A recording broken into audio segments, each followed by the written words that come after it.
gonna take a little delay, but we're going live.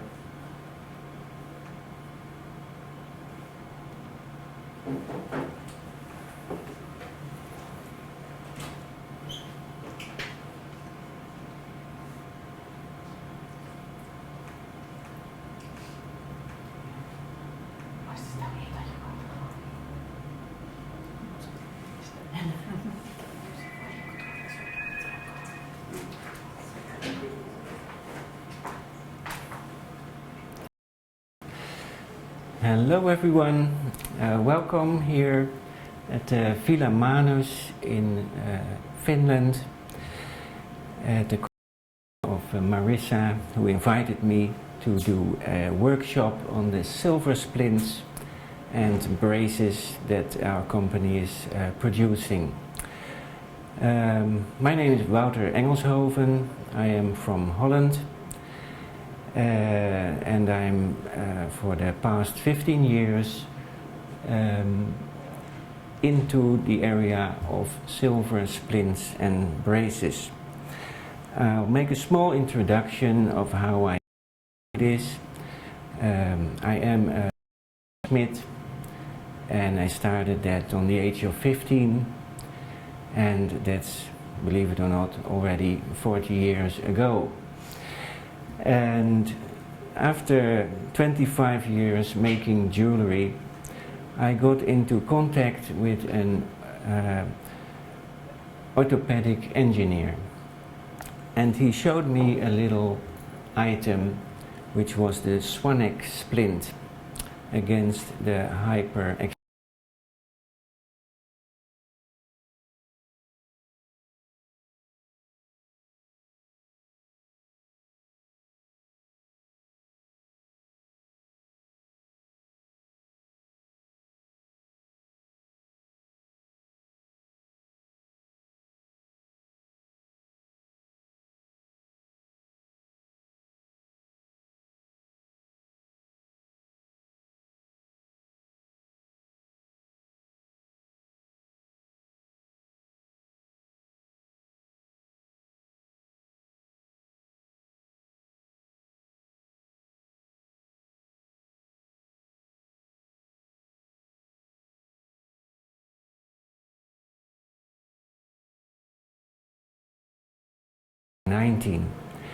And one of the symbols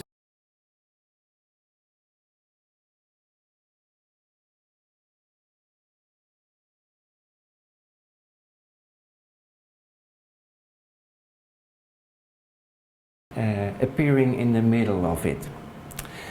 And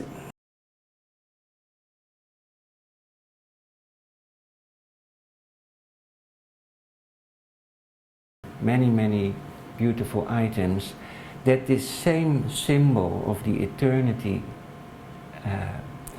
actually could be used in a splint that is actually functional for the stabilization of joints. So it didn't take me long to realize that I said, well, I'm gonna making jewelry behind, and I'm going to focus totally and fully on developing jewelry that is actually functional against a medical need. And so I started in Holland contacting the orthopedic engineers. And they said, hey, that is nice, you are making things that we can use. But obviously I didn't have the medical background at that time. So I started working together with the occupational therapists at 5 or 6 different locations in Holland, where I used to go once a week, and once a week I would be in Amsterdam, in the morning in one hospital, in the afternoon in another. I would be in Utrecht, or in Den Haag, or in Zwolle. And I did that for many years. So I could see all the patients and all the problems that needed solved. Now, obviously, for all these things that you're going to see, there are other solutions made from other materials. And the silver possibility is one where you must think it's not a piece of jewelry, but it is actually a treatment, yeah, for people who have a long-lasting prognosis of their problems. For if you have just a treatment that's going to last a few months, you've no need for such a very special item in this kind of material. So we're at the very end of the line, yes, where some client has a problem with their hands and they go to the doctor and they say, well, this is something you need to go to the specialist. And they come to a specialist in the hospital and they're going to look with each other with a multidisciplinary approach of how to actually treat that kind of problem. And then there can be exercises, there can be the need for a surgery, yeah. And there's all kinds of possibilities to actually solve the problems for the clients. But there can be a small range of people who need something that has a permanent nature. And they don't want to operate, but they want to have what we call a conservative treatment. So that is where we come in the picture. Now again, there are many solutions for the problems that these silver splints are going to be an aid to. But there are some advantages for the silver. And they are, first of all, they are effective. They solve the problem to the extent of what is required and what is expected from them. That is the most important thing. So all the designs are just made against the function, against making something beautiful. Yeah. Then they are very durable, because silver is a very durable material. So instead of having a splint that lasts 1 year or 2 years, it may easily be much more than a couple of years that actually the splint will last. Now, why do we silver and not like stainless steel or titanium? That's a question that is often asked. And the thing is, the silver, it's called a precious metal. And the precious metal says the skin of the human is very adaptable and to the silver. So there is hardly any allergy, yeah. So the silver has also the tendency that you can bend it a little bit. And when you get into stainless steel or titanium, it is so hard that actually you cannot make any adjustments. And because these are all handmade, custom fit models, they need to also be slightly able to adjust on the hand of the person. So that is why the silver is so very good for this purpose. And we can make it as sturdy as we want. So if someone has a very heavy job and has to carry very heavy loads, we can say, okay, we make the silver a bit thicker, or we put in a little extra bar so it doesn't bend that easily. So you don't need to worry that it's not strong enough, because we can make it as strong as you want. Now, one of the things that I want to mention is that I made jewelry, and there's a couple of things that I learned from that. And one of the things is that whenever you make something, never let it go out of your hands until you're totally satisfied. And that is what I applied to making these items. Whenever I was working with someone, I would just continue and be at the point of starting all over again if needed, until I said, now I can let that person go. And because of this attitude, we always get the best out of the splints that we made. And so from 15 years of experience, we're now going to share with you the results of that. And now you have to imagine that as we are launching this abroad, we can only touch on the basic splints, and these are quite a number, and we've got now from 1 till 3, so we got 2 hours, and we can cover a lot of ground in that. So we've got Marissa here, who's going to be the guinea pig to that we can show the different types of splints on your hand, and we can show the measurement and how we can go about it. Later on and during the process, people who are watching, you are also very welcome. We are about with 10 people here in the room. They can ask questions, and at the end, the last half an hour, we will have time to spend on specific questions that you may have. So that is just a little bit of an introduction. So we're going to start with the Swanneck splints, and we're just going to get some here out on the table.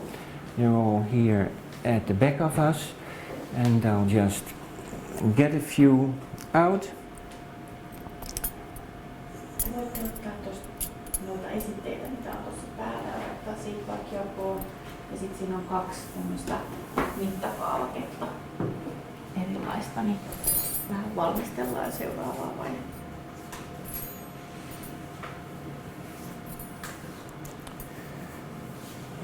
So, we have here a couple of the splints that we make, and we're just going to start with the basic splint, which is actually in the shape of the eternity symbol. So there's 2 loops joined together in an ever-going spiral. Now, when do we need this? It's when there's problems with the joints where they overstretch, and this can be due to arthritis or hypermobility or other disbalance between the stretching and the bending tendons. What you see here, you've got 2 rings looped together and coming under the joint together, and you can easily bend the finger, but you can't overstretch. Now this is our general model, which has a code that you can find in the booklet that you have. When we take it off, you can see it just easily comes off. Now there is this one, which is the general size. We've got one which is a 5 millimeter in width, and that is here on the dorsal side of the finger. So we can put that one on that finger. Now, when do you choose for this type, or when do you choose for a more sturdy splint or a more wider pressure point? Now, in generally, this is a good size, so you don't need to worry about anything, just take this one. Now, sometimes there is a very thin skin, or sometimes the stretching has a very high tonus, and you can see when you have the normal splint that you can get a bit too much pressure on top, and that is when you can choose a bit of a wider size. So you can choose between 3.5 millimeters, 5 millimeters, and we've got here one of 8 millimeters. Now the 8 millimeter size, that is really very wide, and that is, for instance, with a spasm in the fingers, when there is a lot of tension going into it, and you need to have this very wide band to be able to make sure that it doesn't really cut into the finger too much. Can I ask you? Yes. If you have someone who has a physical work, Yeah. would you then recommend a thicker one? Yes, yes. So then you would go for the 5 millimeters, and then you would ask to, for instance, put in a little bridge on the side, because what happens when you put this on and now it into what you can do with it, you can make the angle of the two splints a bit wider. So that is what I'm doing now. So the splint actually gets open, and then you've got a little bit more flexion in the joint, and that is the beautiful thing of the silver, that you can actually adjust that a little bit. Now sometimes you have the splint, when you start with your whole weight push on it, or you fall or something like that, the splint can actually go a bit towards each other again, and then you will find that it is loose, it's starting to fall off. Now it doesn't happen that often, but it can happen, so you need to adjust the angle and make it a bit wider again. And when the finger is a bit in a little angle, that is the best for the joint, because then it can only hinge flexion and it doesn't get locked, because often what you get is that the finger, just because of the overstretching, it doesn't want to bend, and you get this trigger point, and now the splint actually takes it out of that lock and keeps the joint slightly bent, and that is how you want it to fit. Yeah. Now we can take the measurement. Now we have these ring sizes, and what you see here, you've got round rings and you've got an oval. Now mostly what I do is use the round rings, and I use the oval ones to check. Yeah. So when, for instance, we take your finger, you just let it hang loose, and you take the sizers, you go up over the joint. Just a moment, yes. You go over, and when you go off, you must feel a little bit of pressure. So it's like taking the size of your normal ring that you would wear as jewelry. You go up over the joint, and when you go off, you need to wiggle a little bit. Yes. So when we could go to the order forms, just to have it at the was on the beamer. So you look at this size and you say it's 20.5. Now you have to realize that this size is actually, when you take a slide rule and you would measure it, it would say 20.5 millimeters. Yeah. So this size corresponds with the diameter in millimeters. Now we've got another measuring device which is used to measure rings and things. When you put it on, and you can see here it's 20.5. Yeah. So this is a nice little tool to have, because once you've ordered something, you can actually check whether you actually got what you've asked. Yeah. And another thing is, and then you're going to learn a little bit of a trick, when you have this and you go up and you say, oh, it's a little bit too tight, you can just push it on a little bit and you'll see the oval will get a little bit rounder, and then the size is easily sort of quarter of a size bigger. Yeah, so you can actually check the size that you've measured against what you've received, and you can make a small adjustment just by pushing it up to this conical bar. So although we measure with a round size like this, in fact the silver splints are oval and they're going to be under an angle. Yeah, but when you want to measure with the angle like this with the oval, if you keep it a little bit up, then it goes very easy. Yeah, so it's better to get the just with the round ring, go over it, and with a little bit of a wriggle you need to get it off, and then you got the right size. So when you look here, we have here our order form.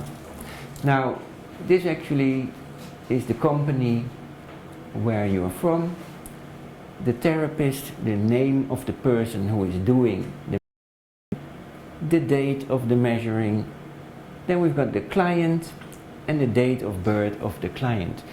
Now be always sure that you fill in these data correctly.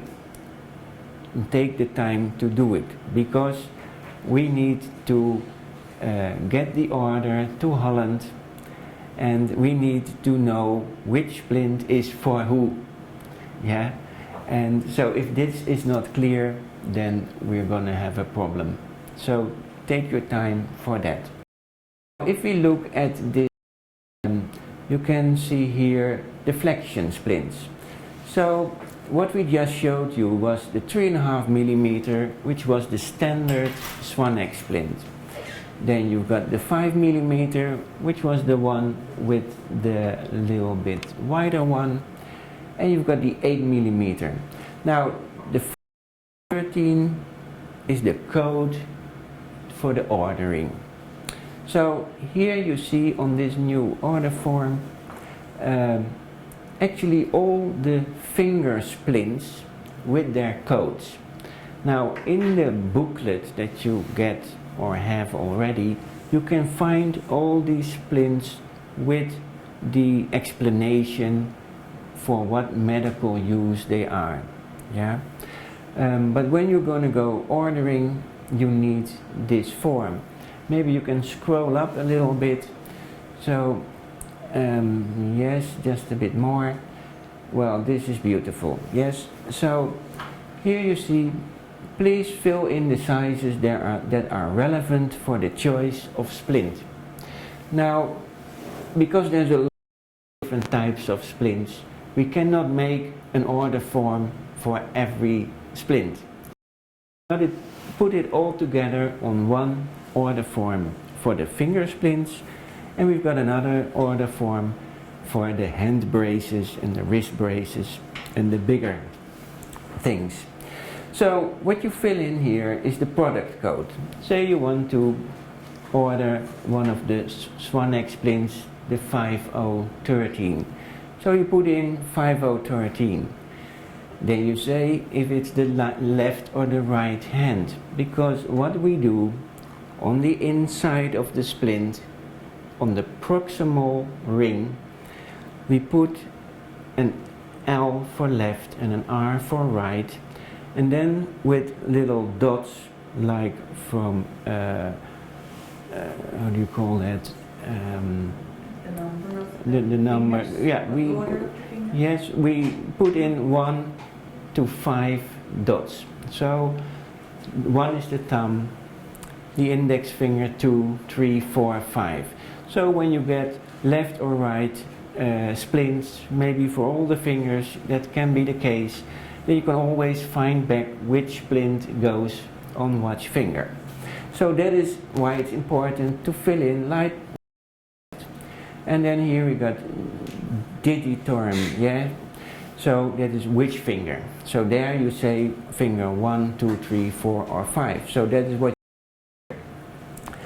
Now mostly we are making the splints for the PIP joints.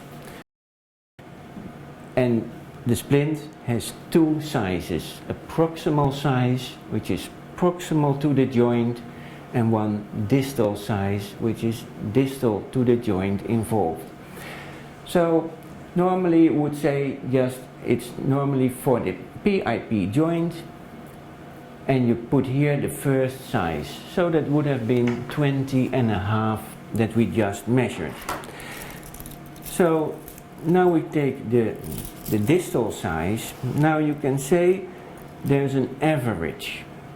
When you got 20.5 for the proximal size, you go about 2 sizes down. Yeah. So in the measuring rings, that's half a size for each ring. So when you know you've got the 20.5, you just go 1, 2, 3, 4 down. So that is 2 whole sizes, and that is mostly where you are quite good in the neighborhood of what you're actually gonna get. Now it must be that you take the measuring size, you feel that it's gonna touch a little bit, but you can just easily move just up to the joint, and there it stops. So you don't measure here in the middle or here in front, you just go up to the joint, and there you run against the thickening of the joint itself. And then you can go off just easily. You don't have to wriggle like you did with the proper taking of the size. So now here you can make use of this oval, because you can keep it like that and actually check if it comes nicely from underneath the finger joint itself. Yeah, so that's a good checking point of saying, hey, am I making the right size? Because you don't want it to be too much in front. Yeah. So if you keep that in mind, then you're always safe. Yeah. Now you had a question you still have, or if it's okay? Oh, it's okay. It's okay now. Okay. Can you still show once more where should it end? Where it should end? Try with the oval. Well, with the oval, it ends sort of in the middle of between the joints. Yeah. Now there is quite some space there. Yeah. So if it would fall a little bit further or a little bit lesser, that won't be any problem. in the practicality, because you can relax. If you have the splint itself, you can bend it towards each other and then it comes a little bit closer. You can bend it outside and it becomes a little bit wider. Yeah? So you always have to do a little bit of fine-tuning on the finger itself. Yeah? And obviously when it is a little bit in an angle, it always fits. It is more tight. It won't fall off because there's this little hook. And when the finger gets all straightened, then it more easily comes off. So basically, for the Swanneck splints, because they are mostly advised where the splints are concerned, and you've got a lot of joints, that is where you will have your first experiences and the most experience with the Swanneck problems. Now, you can also have the splint on the DIP joint, the distal joint, and then you would get a splint like this. Now, there's always a little problem here, because like the PIP joint, mostly there's a little bit of a thickening of the joint itself. And when you put on the splint, it will sort of fit well and stay put. But here on the DIP joint, it easily comes off because there's often not that thickening. There can be, obviously, with arthritis, there can be that kind of problems also. But in general, especially with the hypermobility, then you've got quite a normal finger when you look at it. Now, so the problem always is that when you wave your hand or make a gesture, that it falls off. And because it's at the end of your finger, then you easily lose it. So the measuring here is even more finely tuned, and where it is finely tuned here on the PIP joint already, the DIP joint takes a bit more that you look at the tightness of the splint itself. Now obviously it never may be too tight. So when you go over, again you need to know that you want to take the size where you go over the joint and take it off with some little pressure. So here you go, you feel. Now what you feel here is the round size, so it's circular.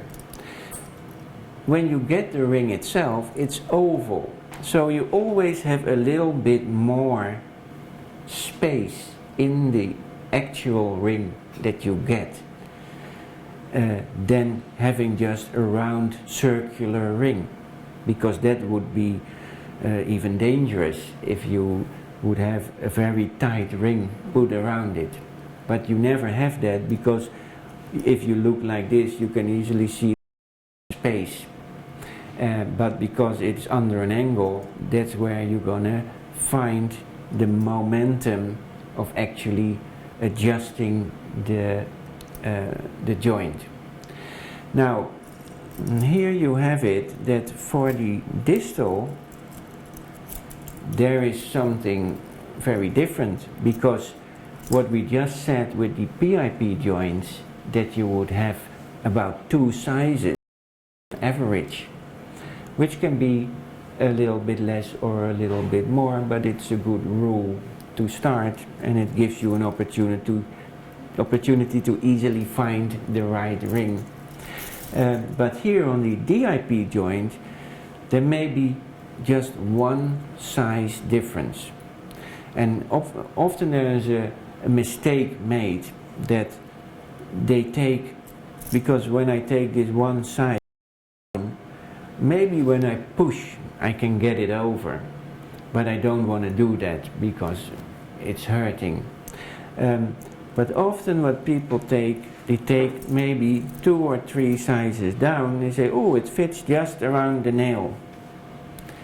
But then what you get, because it comes from underneath, the splint doesn't go far enough up and over the joint. And that is where often when we see that there is too much difference between the proximal size and the distal size, we make this adjustment ourselves. Because we know from experience that if you got a size 20 and then you get the distal size 16, then there is a wrong, how do you call that? Relation maybe? Yeah, the relation between distal and proximal then is lost. Now obviously we are making these things for people who have problems with their joints, and we look at our hands and we say, okay, this is like a normal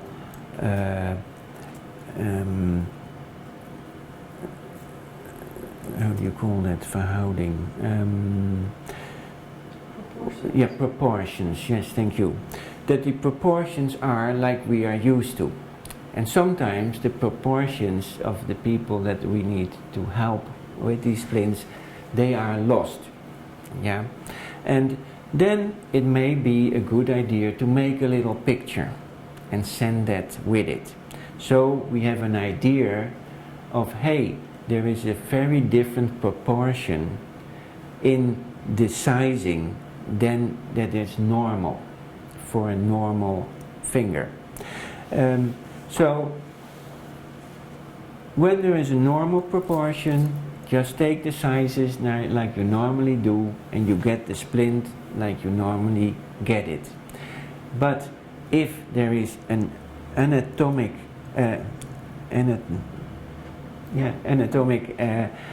diversion that is really outstanding and taking away the proportions that are normal, then it is good to either make a small drawing or take a picture with your cell phone or with whatever means you have and try to attach the order that you're making. We can anticipate on what is needed. Now, we have Swanneck splints, we have this type of splints where you've got, actually we're now back in there. We can go back to the order forms, please. So what we've got is the lateral support ring, where you see the Swanneck splint, and when there is an instability of the joint in the lateral or bilateral way, then you can put these S-bows, that we call it, lateral supports. You can put them on 2 sides or just on 1 side.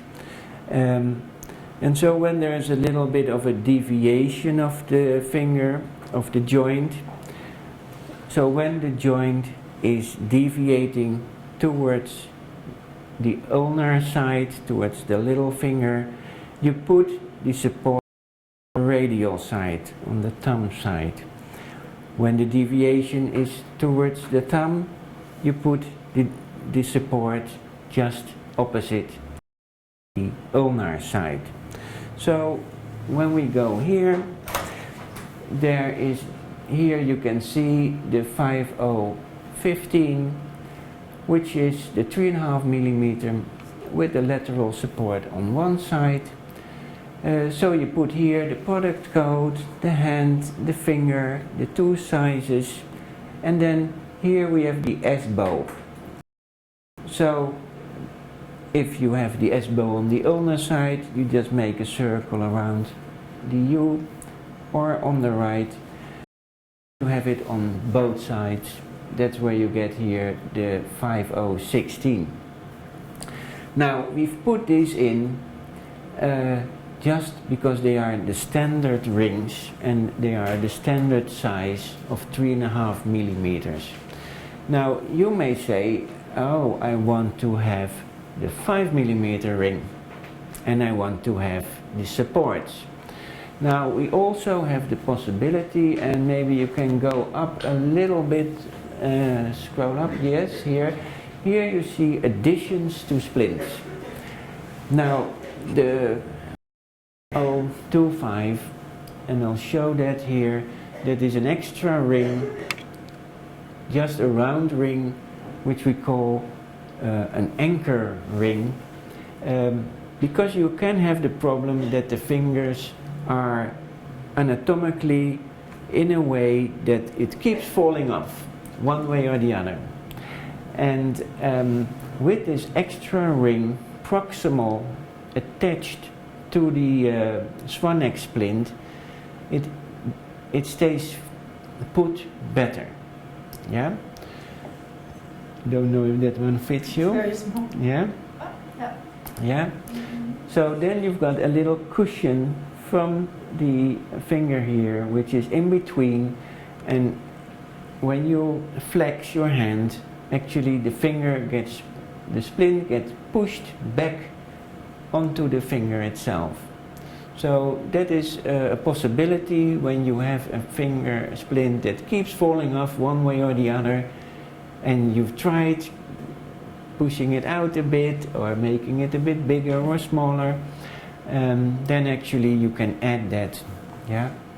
Now also what I was going to say, here you've got a support beam, which is just a straight little bar between the two rings, just to make sure that the size, the angle doesn't divert anymore. And you've got here the S-bow. So you've got a separate code. So if afterwards you already have ordered a splint and you say, I want to add some of these parts, you can use these additions and the codes of these things. So when you have a 5 millimeter splint, then you can say, okay, I order the 5054, which is this one, and I want to add a support, and so you put in one or two of these codes for the extra supports. So that gives you an opportunity to play a little bit or to add something later on. So now what we see here is the 5083, and that is when you have two splints joined together, and we're gonna fit it on my hand. And what you see here is both for the PIP and the DIP joint, the stability, where you can still flex, that is no problem, but you can stabilize both joints against the overstretching. And the thing is, they are connected here with a little hinge. So this hinge actually makes sure that you cannot lose the distal joint because it's tied to the other proximal splint. Now here you need to be even more specific about the sizes, because the more sizes there are, the easier there is a little problem that you run against. Now we found out that a limit to what is actually possible here. And for instance, when you have very short fingers, where you could ask the question, what is small? For instance, if your hand, then the little finger is a very small finger itself. Now it's thinner, but it's also a lot shorter than the rest. And so, for instance, when you put the double splint on the little finger, you will see that there's the tendency that the distal ring splint will tend to go a little bit to the front. It will run a bit away, just past the finger line. And there is like a mechanical limit, and you need to know that, yeah, because all we can do is make the rings as round as possible, because when we make it oval, then the size gets bigger and bigger. So the more oval length you have, the larger the splint is. So when there is a very short finger, then we are going to make the rings a bit more roundish. And when there is a very long finger, then we make it a little bit more oval. And there is only then where you have these double splints, where you make an extra detail, that you can make a drawing or a detail, and you mention this is average hand where the proportions are concerned, or this is a small in proportion to a normal hand, a small hand, or there are very long thin fingers. This is a moment where you need to pay attention, that you let us know what we are dealing with. Yes, and just mention short finger, normal average, then you don't have to say anything, or a long finger, then we can make that kind of adjustment. When you don't do it, you will run against problems, because then either it's too short, or it's too long, or it doesn't fit. So it's a detail. So there's two things you need to remember with the PIP joints. There is mostly a difference of about 2 ring sizes, which is every ring is half a size. With the DIP joints, there is not that much difference, mostly only half a size or maybe 1, yeah, so keep that in mind. And then we've sort of covered most of the basics that you need to have a successful measurement for the sizing of the Swanneck splints, yeah.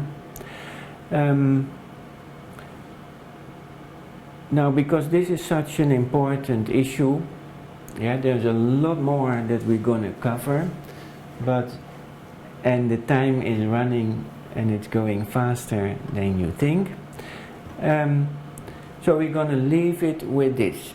There is a lot of details where there is specialist things. One here with a hinge that opens up. So when you got a little nodily or some kind of very thick joint where you say we need to solution, there are solutions for individual problems, but we're going to keep it for the moment for this. And I want to open up now just for this, because we're going to go further into the rest. Questions about this? If not, then we're just going to continue, and maybe later on we get some questions on the live stream from other parts of the country. Okay, so we're going to take away these and we're going to move to the next subject.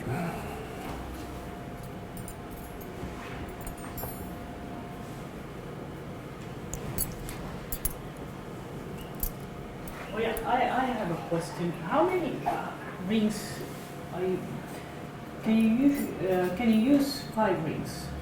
Yes. So they don't. No.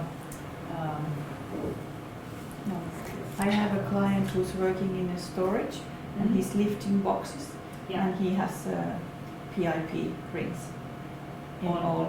All four fingers. Yeah, and they are strong ones because Yeah. of his work. Yeah. That's So, but they're not touching each other and Well, They are. that's a good question, but obviously they are touching each other because your fingers, they are very close together, but they don't bite. There's no problem. Yeah, you have to get used to the fact, but it is people easily adjust to that and say, okay, well, I don't feel them anymore, and that's a good sign. So especially with the hypermobility syndrome and the EDS, the Ehlers-Danlos syndrome, there's people that have hypermobility in all the joints, and we have seen a lot of people in Holland, but we know there is here and in Scandinavia a growing number of people who are very happy that this is actually available, and it gives them a lot of outside support because there is no option to do surgery or things because there is no end to the surgery, or you can do a surgery but after a few years it's going bad again. So there's a group of people that often have splints on every joint, sometimes even on both joints, on all the yes, that is possible, and can be done. Yeah. Okay, so now we move to maybe we can move this picture a little bit. Well, here you can see a combination actually. It's not totally accurate, but so here there's a one with a little lock, and there is the 5mm splint, and here we have actually what we're going to go into now. It's the boutonniere splints and the extension. Now that is actually the opposite of the flexion, is the extension. Now there can be a problem with the tendons that are damaged, and what we call the boutonniere deformity. And what we then want to do is to stretch the joint and keep it stretched. Yeah. Now what we have is this type of splint, which is called the extension, PIP extension splint. It's not on there, but you see it now here. And what we do is we take two loops and we wear them in front and at the back, so proximal and distal of the joint, and we put them together with two bars on the sides. Now, why do we do it like this and not, for instance, we've got this splint also, we can maybe use this one here, because you can do it this way also. But what you then get is that when you try to bend, which is your normal tendency to do, you get all the pressure on top of the joint itself. So this splint, this type, we don't use on the PIP joint, because when you flex, you see there's a lot of big angle that you're going to make, and you've got a lot of pressure here on top. So now you have the pressure at the sides of the joint itself and not on. So we've got, this is the code 5017. Yeah, you can find it in the booklet, and you can find it there, very beautiful, on this picture. Now, how we take the sizes for this, actually the same like we with the Swanneck splints. So the proximal size you go over and you go off with a little wriggle, and that's the first size. And then you've got the distal size, and you can take that one a little bit more in the middle between the joints, because it doesn't come from underneath the PIP. Yeah, so there you can have a little bit more taking the size actually in the middle of the joint. Now, so you just want to feel that it loosely touches on the middle phalanx. I'm going the wrong way. Here. Yeah, so it's just loosely fitting, and that would be the distal size. Now, then there is this question that comes, you can relax, is how am I gonna measure the distance between these? Now, we found from experience that it is very difficult to know from where to measure, because are you going to measure in between these rings? Are you going to measure on the outside? And what if you adjust the angle, then it gets wider here and it gets smaller on top? So that's a problem. So what we've said, don't take that size. We will just from our experience say, well, hey, the size is say 20 and this is 16, and then we know how big the finger is, and we make this size just to fit nicely on a normal proportional finger. So you don't need to worry about that. There's too much confusion appearing when you want to take that size. It's easier for us to just make that as an average. Now we're going to continue, and we're going to have the whole finger extended, which we call the arthrodesis splint. So you got basically the same thing going on for the PIP joint. Then we extend it with 2 bars, and we put one round circular extra ring for the DIP joint. And now you're going to have another one there, but you had the one first, you saw it previously. That's where it is, yes. Okay, so there you have 3 sizes, yeah? So when you go to the order form, yes, then you can go to the order form once more, yes, thank you. Yes, there we are. Well, you've got here the extension splints, so we've got the boutonniere that we will go into just afterwards. Now we're looking at the 5017 and the 5021. And we also have here another one, which is a dynamic extension splint. But we're going to show that later on. So here again, where you got, for instance, for this, you got the product code 5021, the hands, the finger.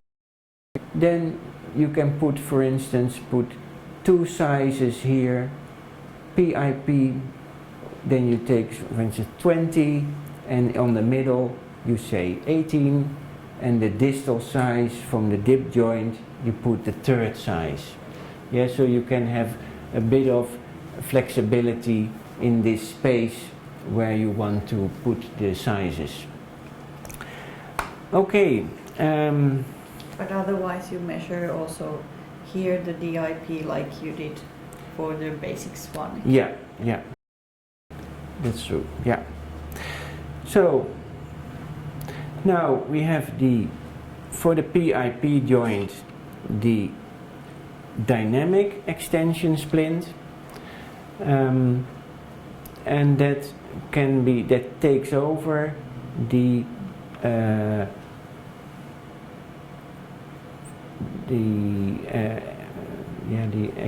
extension tendon of the finger. So now this is not meant for a short-term treatment, obviously. So it is actually when there is a dysfunctional tendon and you want something to in a long term take over the stretching of the finger again. So we can make these, and normally there's a problem also with saying how much tension do you want in the spring. There you can make a special detail, and you say, well, I want the coil spring to be very firm or medium or soft. Yeah, that is something that you can add. Now, the more curls there are in the coil spring, the softer it gets, because the spring gets longer. Often people say, oh, take out one coil because we want it to be less strong, but actually it's the opposite. The longer the steel wire is, the more curls you have and the more souplesse the spring actually is. So you can take this one off. Well, when you put it on, you can push it like this and just let it loose. So even when there is a flexion, contraction, you can actually put it on and then loosen it, and it will slowly build up extension again. But then there are also other splints for that. Yeah. Okay, now we go to the boutonniere, and let's take this one for a moment, because we have the boutonniere splint. This is the way it's called, and we use it mostly on the DIP. So when you've got this mallet, like the finger going like this, and you want to extend it, you can use the splint. Now there are treatments for the mallet, and I know that when you have that and you a splint and you wear it for a number of weeks, then it grows together again, so you wouldn't need a splint like this. But there are cases when that is no more functioning and you want to have it treated in a conservative way for a longer period. Now, what we often see is that we have ulnar deviations or radial deviations in the DIP joints, and then this type of splint is very functional. Now this one is a bit too big, we take a little smaller one. Now here again you need to see, and you see already what's happening here, that you need to get over the joint a bit more than you are used to. Because if you want to stretch the finger again in a good position, you need to have a little bit of pressure on it, and you don't want to be too much in front of the nail, because there's too much pressure at the side of the nail itself. So again here you need to remember, take the distal size almost the same as the proximal size, because you want to get really behind the joint itself. When this one is too much to the front, it will fall off and it will start to hurt here. So you need both sides to be very closely together, otherwise it won't go over the joint far enough. You need to keep that in mind when you make the measurements. So and you say, hey, why not use this type of splint? It just doesn't work, because this one will go too much to the front of the nail. So this type doesn't work on the DIP joints, only on the PIP. And the other way around, you use this type, which is actually called the boutonniere splint, but we actually use it only on the DIP joints. So that's something you need to remember. Now, two other things. This one is like a spiral splint, and we often use that when we have a thumb that is unstable. So you see that with rheumatoid arthritis, when there's hardly any joint left, and then the thumb just goes everywhere, and you want to have it stabilized. Now, there are different cases when you use this spiral. You can just spiral it in a way that you feel that there is the best support. And the nice thing about it is you can just, because it's open on two sides, you can adjust it. Yeah, you can wind it up a bit or wind it out a little bit. And we've got people that, for instance, they cannot pick up their keys because it's just, and when they use this splint, they can use their keys again. Things like that. We've got quite a lot of successes with very unstable joints from the thumb, and then this spiral splint is a very good thing to remember, that it often makes a good solution for that. Also, what you get sometimes, you have a big like a noduli or a little thickening, and behind it it's a lot thinner. What you can do is pull it out a little bit, and then just go over, you just curl it around this thick part and just move it over the thick part, and you can actually find a place to stabilize the thumb even when there is a noduli. So,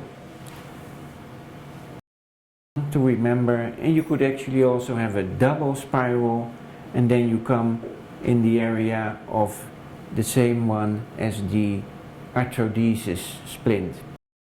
And there might be some cases where you say, hey, I like to have another option for a special problem of a hand or a finger, that you think, well, there's two possibilities. So the standard arthrodesis, or using this spring spiral. Okay, so we've covered another set of finger splints. I'm gonna give a sip of water. Should we check the time? Time is it? 1+2. Yes, so we're gonna continue.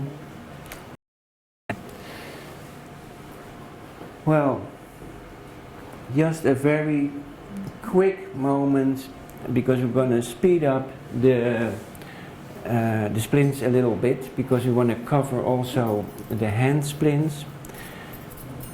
Yeah, yes. Well, so then we go from the fingers more to the ulnar deviation of the MCP joints of the hand itself. Now, when we've got the ulnar deviation, I don't know if this one will fit, but we'll give it a try. No. So we've got what we call the body splints. Well, I think most of you are familiar with that. It's just two rings joined together, and when you get them proximal of the PIP joints, then you can buddy up the two fingers together. Now, yes, I don't know if it's on there. Oh yes, that is there. Now, you see already here, actually there there is, because the web space between the fingers, especially with the little fingers, is falling backwards quite a bit more. That is why these rings are actually not straight to each other, but they are what we call offset. So, and that is where you get to the order forms again, where we have a special mentioning of that. Here are the body splints. Now you got two rings together, and the width of the band is, for instance, 3 millimeters. You've got 4 millimeters, 5 millimeters, 6 millimeters, even up to 8 millimeters. And then you go to 3 rings together. Now here it says onset. Onset is 2 rings just straight against each other. Half onset is when you take half of the ring and you put it together. And you've got offset, where you make the rings just at the sides of each other. Now, that is something mostly with the when you buddy up the little finger, then you want to take it offset, because that is when you follow the web space in a nice way. Yeah. So you need to mention that when you order it. One thing you need to keep in mind, if you think, oh, I want to have 8 millimeter rings, that is very wide. And when you take 8 millimeters and you take it totally offset, that's a problem, because there's just not enough space on the little finger, an 8 millimeter ring around it, and then make it offset, connected to the 4th finger next to it. So also with these very wide bands, you often will run against measuring problems, because it's such a long tube. You tend to take the size too small, because there's too much tissue underneath. So when you want a very wide ring, like 8 millimeters, always take half a size bigger, because otherwise you will have a problem.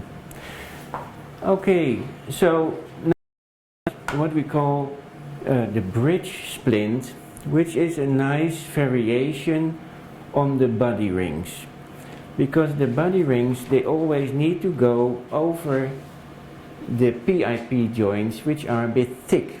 So when you get over it, often you still have a little bit of deviation in the little finger.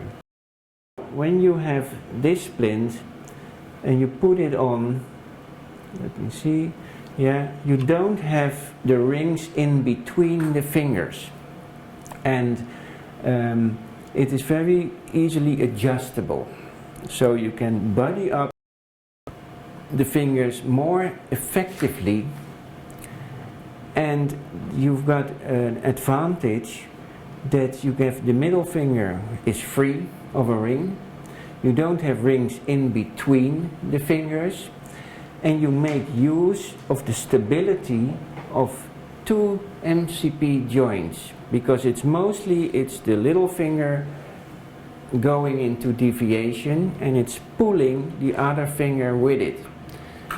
So when you have this type of, you can get a very good correction, and you can adjust it a little if you want. And when you're married, you can even keep your ring, just because it's there is no ring around it, so that's just a practical thing that people are often happy with, that they can wear their normal ring together with that type. Okay, then we have here a little type that is, I think, not on the pictures which is called the anti-dropping finger splint. Now sometimes you have one finger dropping from the other fingers, and when you wear this splint, and we can use that one like this, when you extend your fingers, in the middle is taken just into extension because it's laying on top of the little bridge between the other two fingers, and it's a bit too tight. It's a bit too tight, yeah. But we take it off. You can find details of this in the booklet. Yeah. Now we're going to move on to the bigger hand splints. Yeah. So we start with the ulnar deviation when all the fingers are deviating. Now we spent quite some time developing a brace that actually functions well against the problem when all the fingers deviate. Now there's two hinge points in here, just here lateral on the MCP 2 joint and one in between the fingers here. So you can flex and you can move your fingers, but actually the ulnar deviation is corrected. Now we have here a little palette, we call it, with inside some silicone to take away some of the pressure at the side of the joint. Now what do you need to do for the sizes? Now there is two important things when we get to taking the sizes of the hand braces.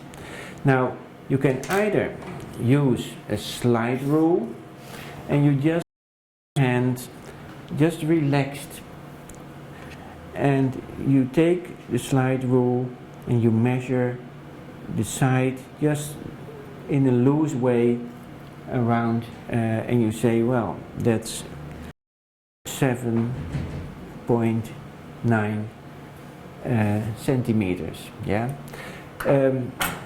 But if you don't have that, another good way is just to use a tape measure.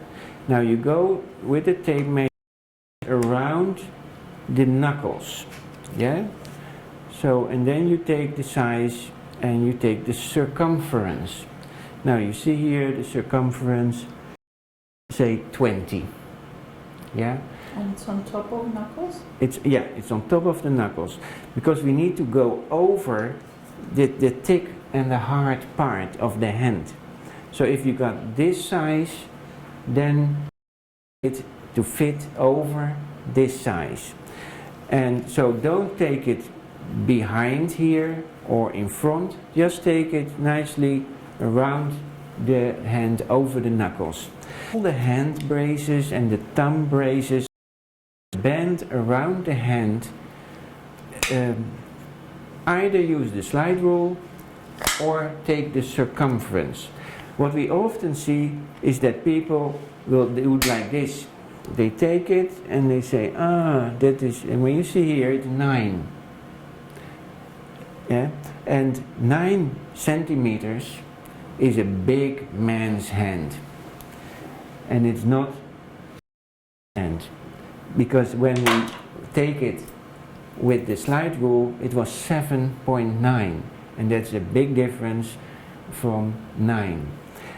So always take the circumference with the tape measure, and we have a schedule at the workshop where we know when the circumference is 20, then the width of the band is 7.9. So keep that in mind, that is important. And for instance, with this ulnar deviation splint, basically we need two sizes, which is one around the knuckles and obviously of all the joints, the PIP joints involved. And maybe we can go to the order forms again, and we move to the lower part where there are the hand braces. Can I just check Yeah. that when this is correctly on, where is this one sitting? Is it Yes.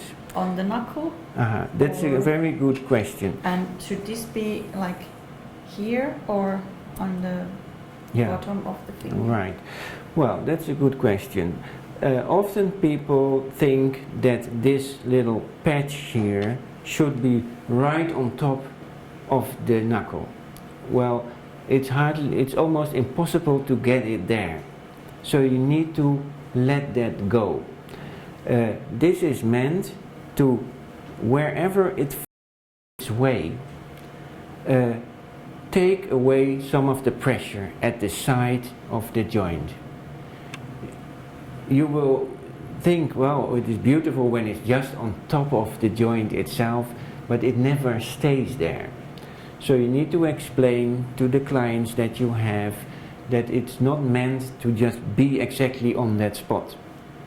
Maybe you will have a client where it fits just there and it stays there, and that is beautiful, but it's not the goal to get it there. So when it falls a bit back, like it does with you, or it comes a bit down or a bit up, that doesn't matter.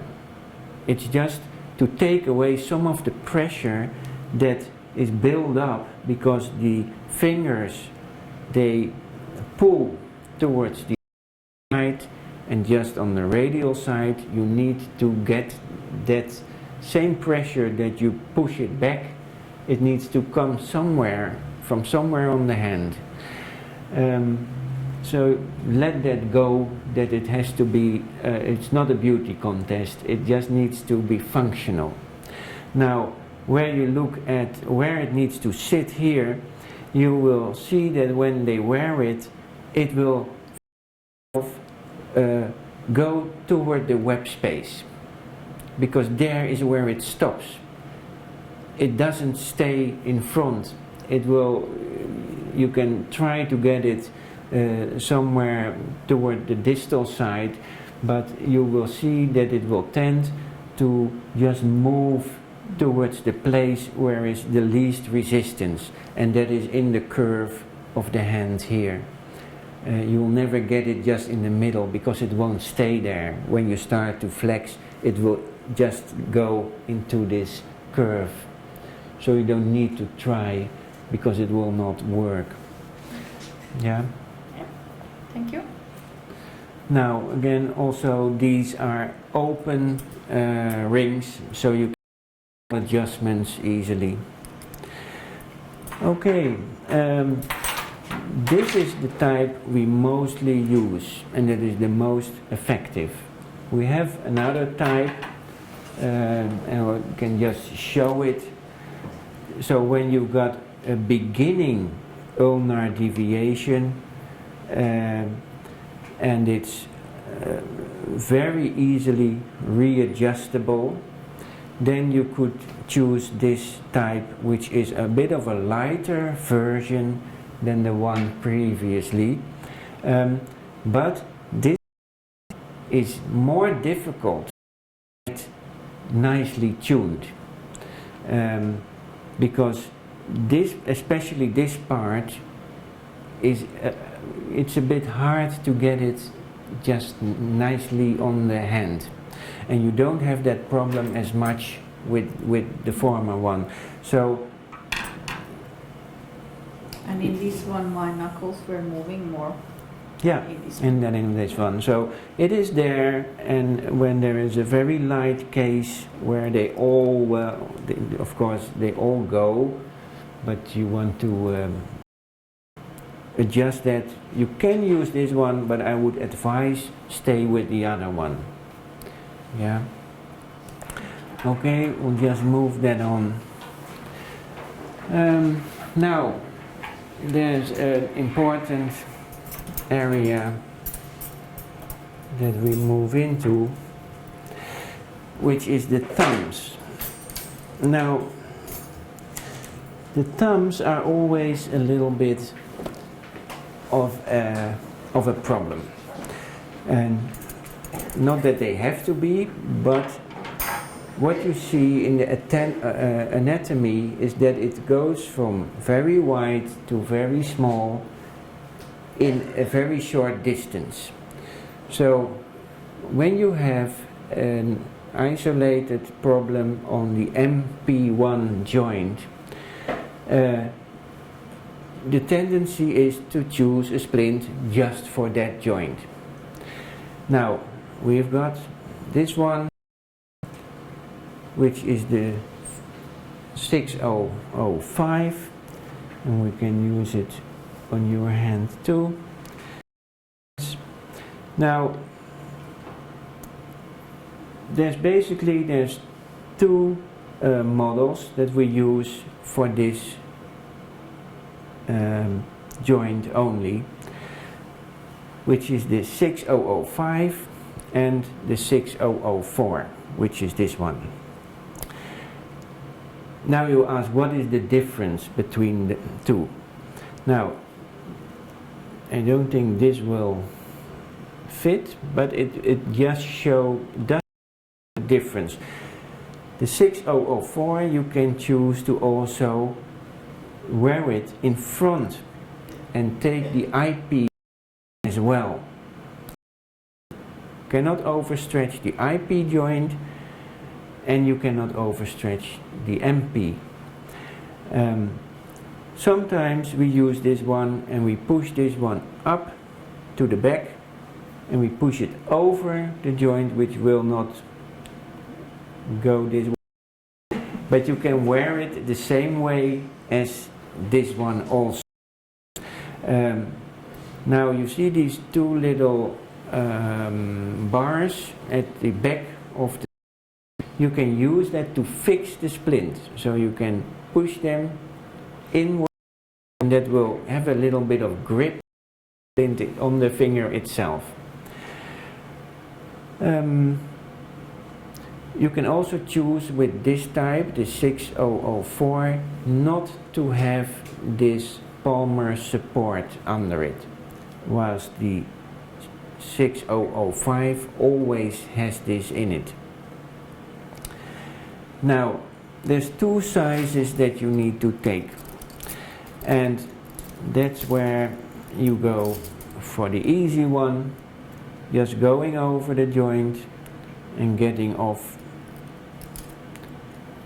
just like you do with the normal sizing of the Swanneck splints. And that is actually the size of the distal ring. Now, there's always this question, because we have here some of these bigger rings. They are not mostly for the fingers, but they are meant the size proximal of the MP1 joint. Now, I can take the smallest of them and push it over and say, it just goes over. And I can take the biggest, which is really a big difference, and it also goes over. Now that is where you need to build up a little bit of experience. Yeah, the thing is, we don't want to be on top of the joint itself, because that is a sensitive area. Now here it goes from one size to big just in 1 or 2 centimeters. There is a huge difference, and what you want is to be nicely behind the joint.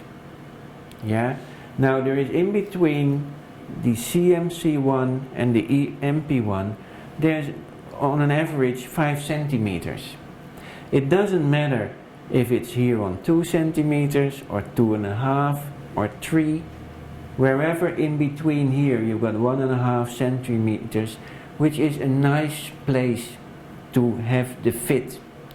So you don't need to worry a lot about it, because this one goes over and comes off. This one and comes off. Even up to the smallest one goes over and comes off. Yeah, you need to build some experience.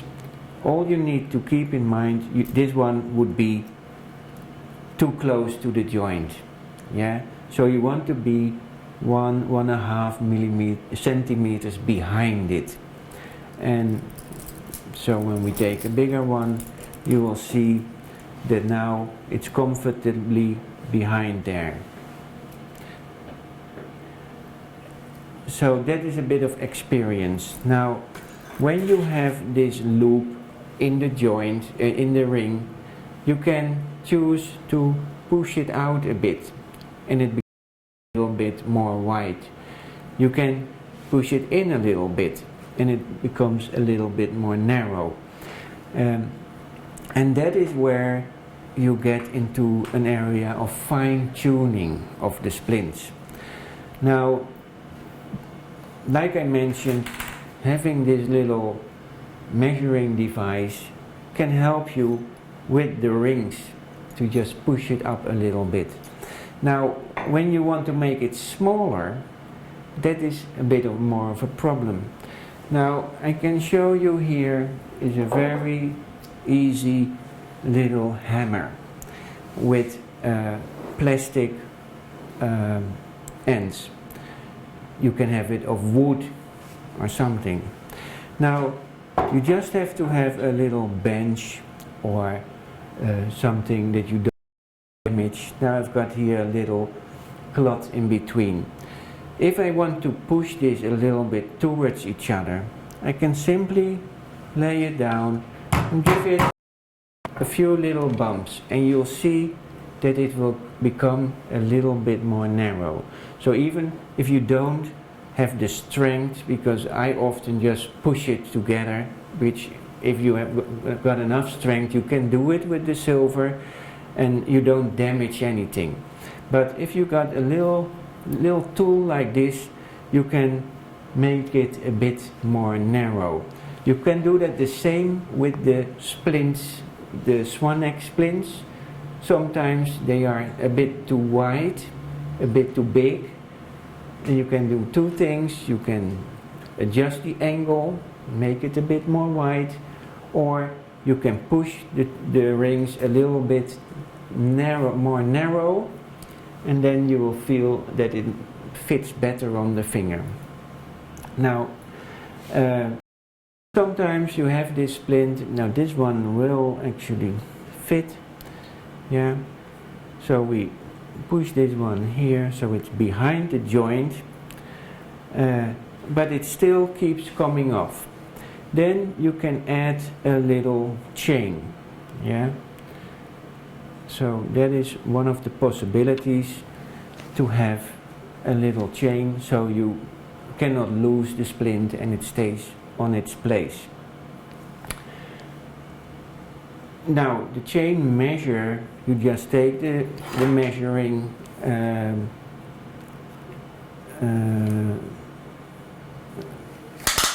from the wrist, yeah, and you say, okay, that is 20, and that is the size that we have here around the wrist. Now you've got here a little bigger ring in the middle, and we will just from the sizes from the wrist and the sizes from the thumb splint itself, we will make this the length of this ourselves. So you don't need to figure out where it's gonna be. It's on average it's about 4 centimeters, and you always have a little bit of space. Now mostly what we do is we make the chain 1 centimeter longer than what you actually give as a measuring. So when you say it's 20 centimeters, we make the whole 21, because you need a little bit of space to actually hook in the lock. It's much more easy to take a little chain off than when it's too short. So all these little they are soldered together, so they cannot go open, you cannot lose it, but only the last one here on the little lock itself you can open, because it's a strong piece of silver, you can open it and close it and take out one or two if needed. Yeah. So now we have here two. We'll start with this. Now I've seen a lot of patients and clients with the hypermobility problems, and the problems are often in the MC and the CMC joint, and sometimes the IP, or all three. Now what you have here is one splint that covers all of it. When you go, you need to remember what I just did. When you take it off, first take it on and then curl it around the hand. So when you put it on, make sure you put the wrist first and put in the thumb. Now what you can see is you cannot overstretch the thumb anymore, but you can have space and movement inside. So the outer range of movement is blocked, whilst the movement inside the thumb is free. And what we can do is pull out this one, like I just did, and now you also stabilize the IP joint against overstretching. Now this 9 times out of 10 when I see clients with the problems on the both the joints or all three of the joints to do with the hypermobility and the alodundral, we use this type of splint, and they are very happy with it because you do not fix any of the joints. They just block the overstretching. You can just use your thumb for normal daily routines. Everything you do, you can come all the way to every finger, but you cannot overstretch anymore. And the big advantage is that it doesn't fall off. Yeah, it's easy to make small adjustments to this type of splint.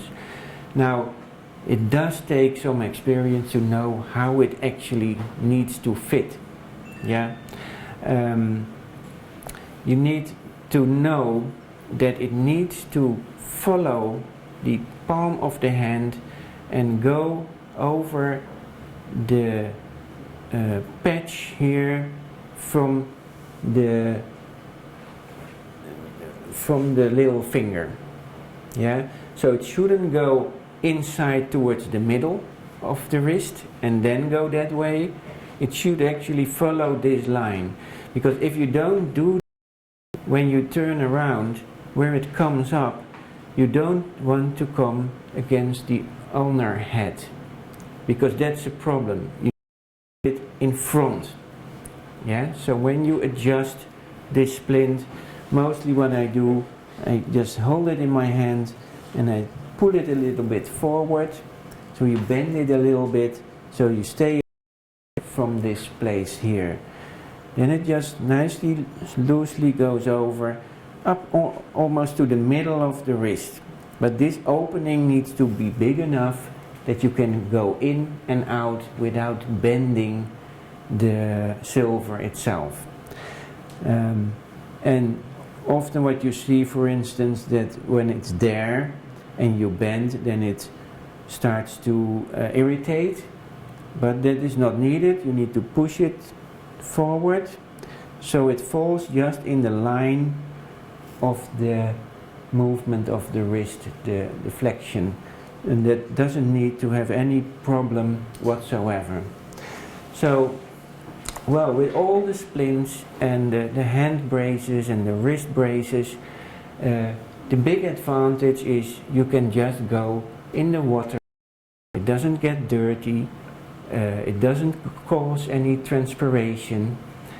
You've got an effective splint that lasts many years if you use it correctly and you don't bend it open and close it all the time. So there's a big advantage from the and hygienical side of things. Now, this splint very useful with hypermobility. Now, when you get to arthritis of the CMC joint and problems with P1 joint, you can use this brace. It's the code 6008. Well, here we can have a little look. So the 6003, that is the brace over the wrist, is the one we just showed first. Then we've got the 6008, the brace over the hand, which is the second one. So the indications, the 6003, mostly to do with hypermobility, and the 6008, mostly to do with arthritis of the CMC1. Now here you see two hands, you see some sizes. So the A size is what we mentioned before. Take the tape around the knuckles, that will do. For some of the braces you need, and when we go up a little bit, well, yeah, maybe we can show, yeah, stop please. Here you've got only, what is happening, the article code, the hand, left or right. The A size is the width of the MCPs with the tape measure or a slide rule. There, for the B size, we have for the knuckle benders or other splints, we need the sizes of the fingers. Also for the ulnar deviation splints, we need like this, the 60, that's the ulnar brace that we mentioned before. So you need to fill in the sizes of the fingers. The circumference of the wrist, the thumb size, the IP size, the oval size of the proximal size of the thumb. And this way, this is for the wrist braces, where halfway the underarm you have another size. So basically in this form you can have all the hand braces, wrist braces, the ulnar braces and the thumb braces. And the sizes actually speak for themselves what you need. Now we only need the sizes that are applicable to the splint itself. So don't mention all kinds of sizes because it's confusing more than it is giving easement in making it. Yeah. Now when you have this, you need to know a number of things. What you want is to push the to keep the joint a little pressure of the metacarpal onto the joint itself. So when you have it, you need to explain it needs to fit here, and then you push in this loop a bit, so you keep it here, you push it in so that you get a nice tight pressure, so you keep this on its place. You have a little bit of pain. It shouldn't be too loose. Now, where the distal loop is concerned, it's an open loop. So you can, there's something what you will see when you give someone a splint like this. They will find this a problem here, just behind the MP2. And you need to open up this a little bit, so there's a little bit of space here on top. So there is always a, maybe if you push it under, you have 5 millimeters of room, of space. So it won't hurt when you flex and you make a fist, and when you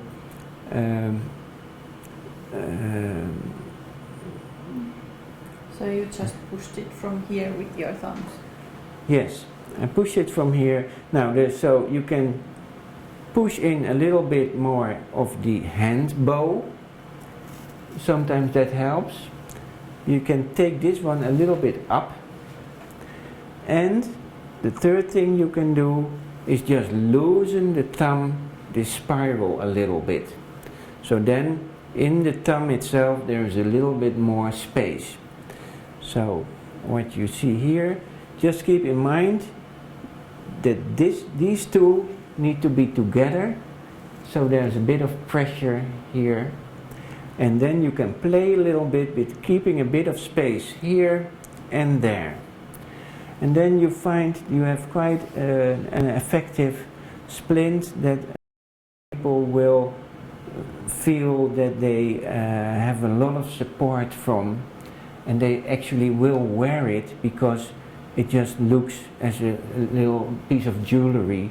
And that's also often a problem for people. They think, oh, it looks clumsy, or it starts to smell, or it may not get wet, and just when I do the dishes I want to wear something, I need this.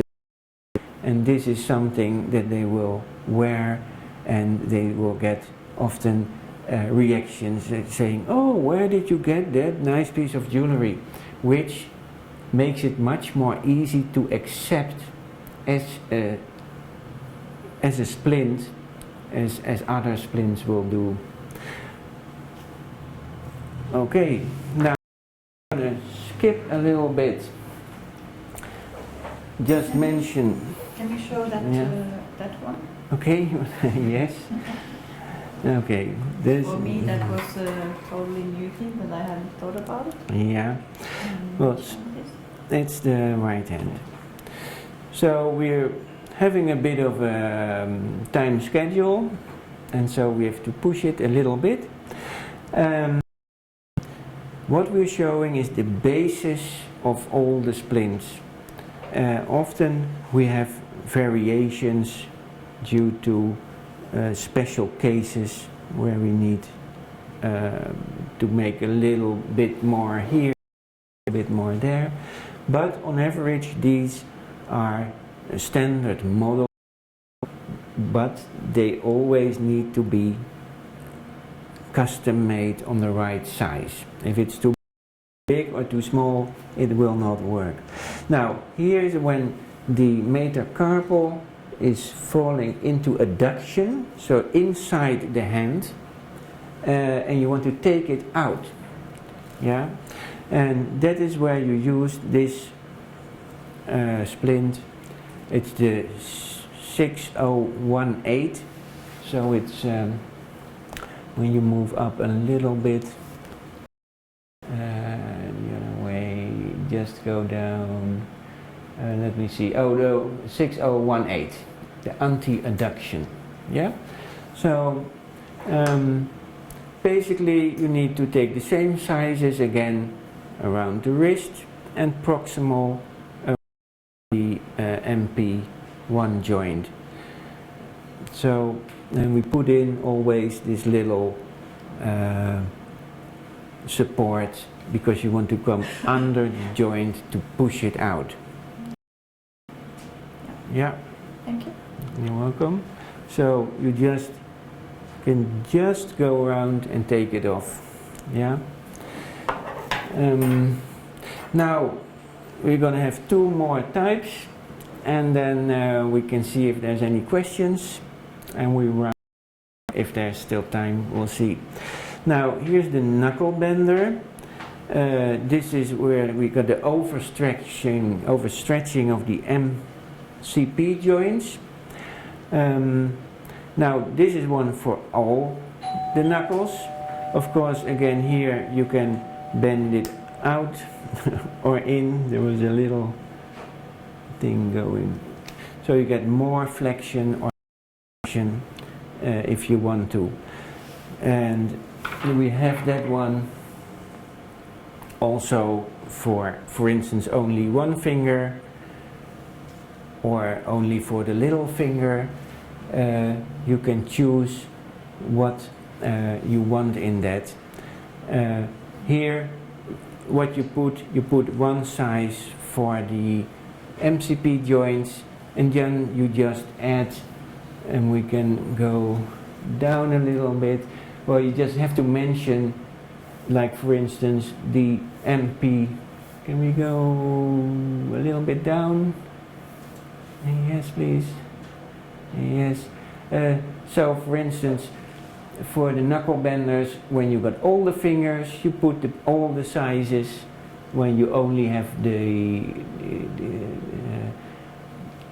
index finger, you only put finger 2, or you want finger 2 and 3, you can choose whatever you want, and we'll make that. So we'll take that one off, and then last but not least, actually, we have the wrist braces. And now this is one with the thumb added to it. Obviously we have it also without the thumb part, for the wrist only.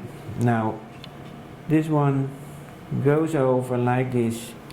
You've got a very easy silver buckle to tighten it, which is adjustable, by the way, in the length of the band. Yeah. Well, what we have here, we have a very open brace, which is very highly effective in stabilizing the wrist in a zero position. We often see that the orthopedic technicians are a little bit more cocked up, but that is not effective with this splint.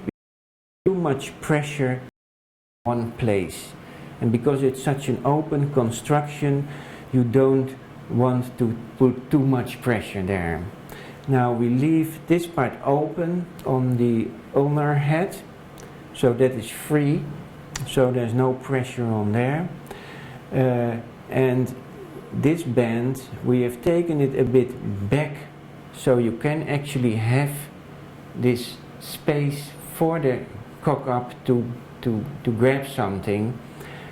So it's not totally fixed straight, but it has this little bit of space. Now also here you always need to have a little bit of room on top here. It shouldn't be all locked in, because when you make a fist and these tendons get tightened, then you need to have a bit of space, otherwise it starts to hurt.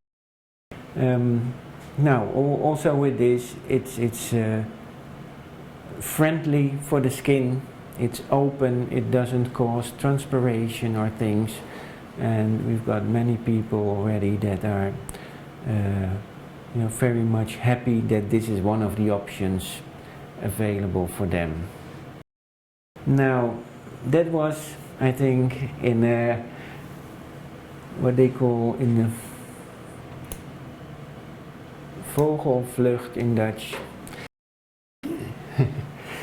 This is in well, just a quick speed through all the models, and sorry we couldn't get a bit deeper into all the details. But we've covered quite a lot of ground, I think, and you've got a good impression of what is possible. So are there any questions? If you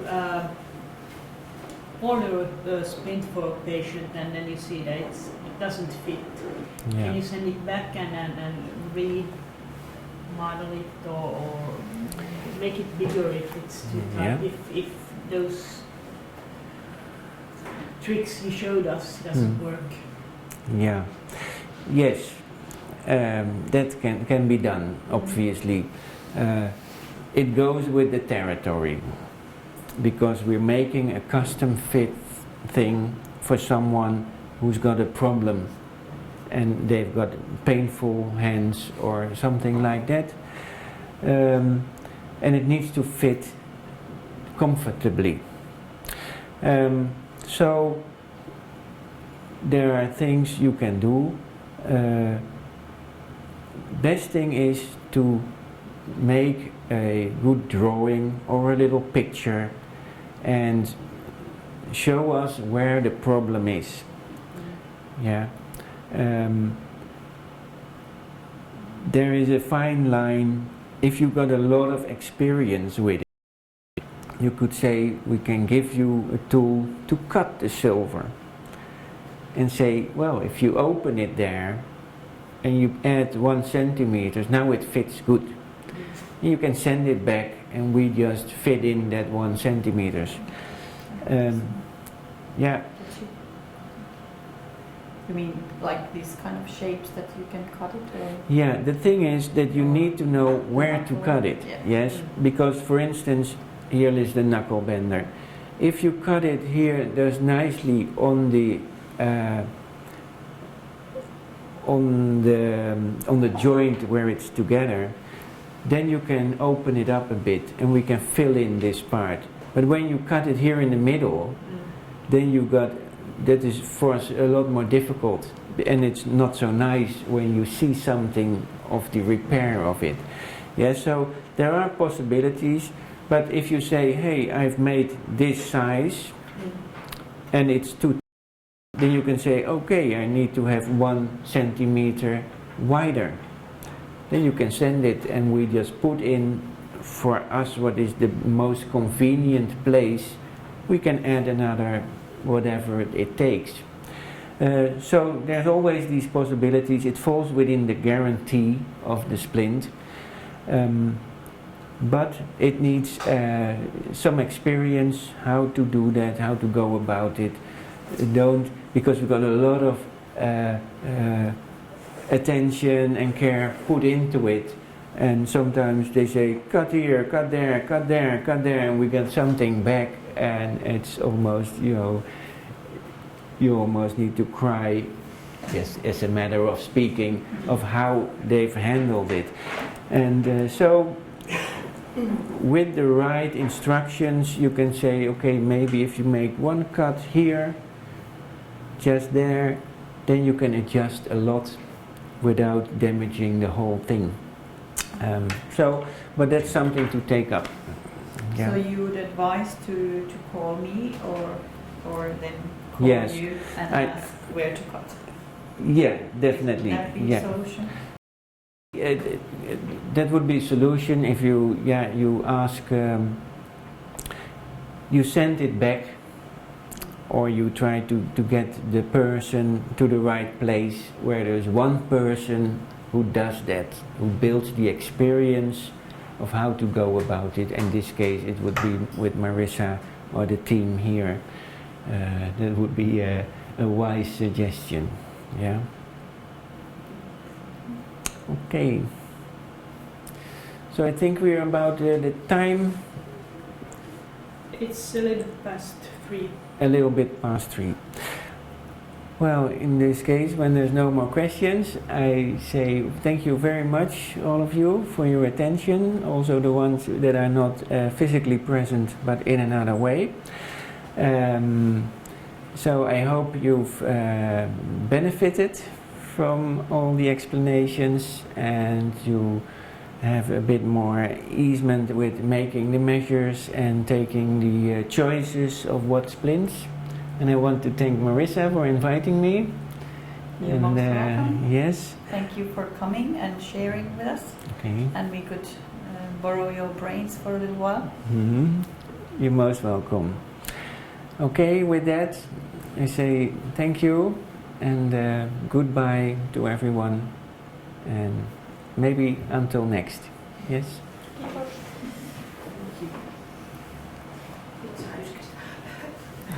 Can I ask you about the knuckle bender? Yeah. Can you adjust it